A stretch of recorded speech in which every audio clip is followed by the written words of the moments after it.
नहमदुहु व नुसल्ली अला रसूलिहिल करीम अम्मा बाद फौज़ु बिल्लाहि मिनश शैतानिर रजीम बिस्मिल्लाहिर रहमानिर रहीम।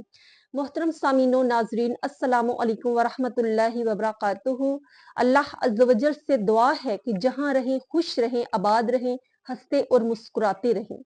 नाजरीन, बहुत से लोग ये कहते हैं कि शब्बे बारात का कुरान में कहीं तज़किरा नहीं मिलता। कुरान में सिर्फ एक ही रात का जिक्र है और वो है शब्बे कदर की रात।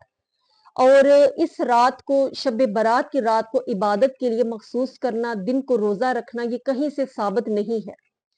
तो मैं ये बताना चाहती हूँ कि अगर मुतालिया से ये चीज ना गुजरी हो तो ऐसे ही अफवाहें फैलाकर, कमजोर बातें करके अवाम के ईमान को कमजोर करना और उनको शुकूक शुबहात में डालना, ये बहुत गलत बात है। अपनी लाइल्मी का इजहार कर लेना और उसको मान लेना भी बहुत ही आला इल्म है और मोमन की बहुत बड़ी सिफ्त है। कुरान करीम की सूरह दहान में हमें शब्बे बारात का तज़किरा मिलता है, जिसको अल्लाह अज़्ज़ व जल ने लैलातुल मुबारक के नाम से याद फरमाया है। और मैं पढ़ रही थी कि मुफस्सिरीन कराम ने इसमें ये फरमाया कि लैलातुल मुबारका, जो इस रात को कहा गया, शब्बे बारात की रात को, इस रात में चूंकि बहुत से फैसले किए जाते हैं मखलूक के, तो अल्लाह अज़्ज़ व जल ने कुरान करीम के नज़ूल का फैसला भी इसी रात फरमाया। और अल्लाह अज़्ज़ व जल ने फरिश्तों को ये हुक्म दिया कि लोहे महफूज से कुरान के नज़ूल को नकल कर लिया जाए और फिर अमली तौर पर, प्रैक्टिकली तौर पर शब्बे कदर की रात, जो कि रमजान में आती है, जिसका शब्बे सूरह कदर में जिक्र मिलता है, उस रात अमली तौर पर कुरान को नाजिल किया गया। तो कुरान के नाजिल होने का हुक्म जो है वो शब्बे बारात को दिया गया, जिसको लैलातुल मुबारक कुरान में कहा गया।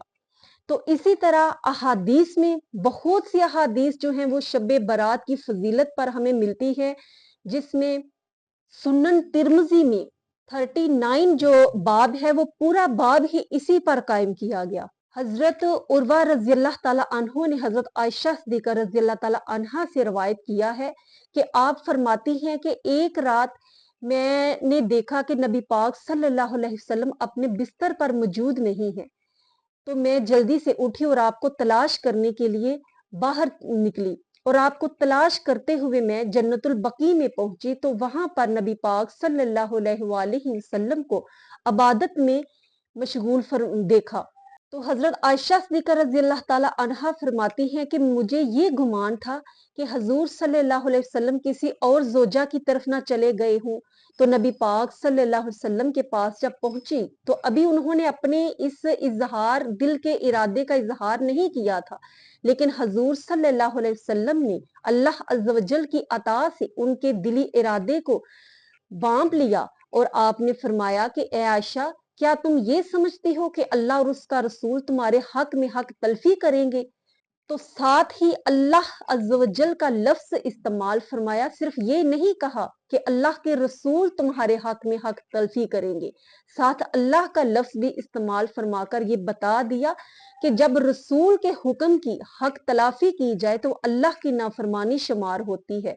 जब रसूल की किसी बात से इनकार किया जाए तो अल्लाह अज़्ज़ व जल की बात का इनकार होता है। आप सरकार ने फरमाया कि ए आयशा, आज निस्फ शबान शब्बे बारात की रात है और इस रात अल्लाह अज़्ज़ व जल दुनिया पर खास शान के साथ अपना नज़ूल फरमाता है और बनु कल्ब की बकरियों के बालों के बराबर लोगों की मगफरत फरमा देता है। तो इस हदीस मुबारका से ये भी साबित होता है कि रात को, इस रात इबादत के लिए उठना भी हजूर सल्लल्लाहु अलैहि वसल्लम की सुन्नत से साबित है और रात को उठकर फिर आपका कब्रिस्तान जाना, ये भी सुन्नत से साबित है। हर चीज को हम कुरान से साबित करना चाहते हैं, तो क्या हदीस की कोई अहमियत नहीं है? हमारे पास कुरान पाक एक मुकम्मल निसाब है, लेकिन उसी कुरान में अल्लाह अज़्ज़ व जल ने यह भी फरमाया, लाक़द काना लाकुम फी रसूलिल्लाहि उस्वतुन हसना, कि तुम्हारे लिए रसूलुल्लाह की जिंदगी में मुकम्मल नमूना है। تو ہمیں قرآن پاک میں وَأَقِیمُوا الصَّلَاةَ تو ملتا ہے کہ نماز قائم کرو، لیکن نماز کو کس طریقے سے قائم کرنا ہے، اس کی کتنی رکعتیں ہیں، موقدہ غیر موقدہ، اس کے فرائض کیا ہیں، واجبات کیا ہیں، سنت کیا ہیں، یہ ساری چیزیں ہمیں حضور صلی اللہ علیہ وسلم کے عملی نمونے سے ہی ملتی ہیں۔ اسی طرح قرآن میں تو 4 فرائض کا ذکر ہے وضو کے بارے میں، لیکن ہم 7 کولی کرتے ہیں، ناک میں پانی ڈالتے ہیں، بسم اللہ شریف پڑھتے ہیں، اس کے بغیر ہمارا وضو مکمل نہیں ہوتا۔ تو بہت سی ایسی چیزیں ہوتی ہیں جو کہ صرف حدیث میں ملتی ہیں، قرآن میں نہیں ملتی۔ اس کا یہ مطلب نہیں کہ ہم ان کو چھوڑ دیں۔ قرآن کے ساتھ حدیث ہے اور حدیث کے ساتھ قرآن ہے، ہم کسی ایک کو لے کر نہیں چل سکتے۔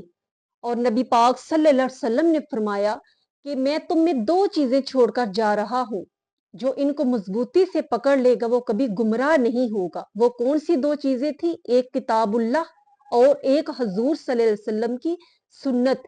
اس لیے صرف ایک ہی بات کی رٹ لگائے رکھنا کہ قرآن میں یہ چیز ثابت نہیں ہے، قرآن میں اس کا ذکر نہیں ہے، یہ کم علمی ہے۔ اس کے اظہار سے اللہ عز و جل ہمیں توبہ استغفار عطا فرمائے۔ تو ساتھ حدیث کے بغیر قرآن اور قرآن کے بغیر حدیث کو سمجھنا مشکل ہے۔ شب برات فضیلت والی رات ہے، جس کا ہمیں احادیث میں بہت سا تذکرہ ملتا ہے۔ اس رات زیادہ سے زیادہ عبادت کریں، اللہ عز و جل ہم سب کی بخشش اور مغفرت فرمائے اور عذاب جہنم سے بچائے۔ اور دن کو نفلی روزہ رکھنا، اس کی سعادت بھی حاصل کریں۔ یہ تو نصیب کی بات ہے کہ کسی کے نصیب میں عبادت آتی ہے اور کسی کے نصیب میں صرف تنقید آتی ہے۔ اپنا خیال رکھیے گا، دعاؤں میں یاد رکھیے گا۔ السلام علیکم ورحمۃ اللہ وبرکاتہ۔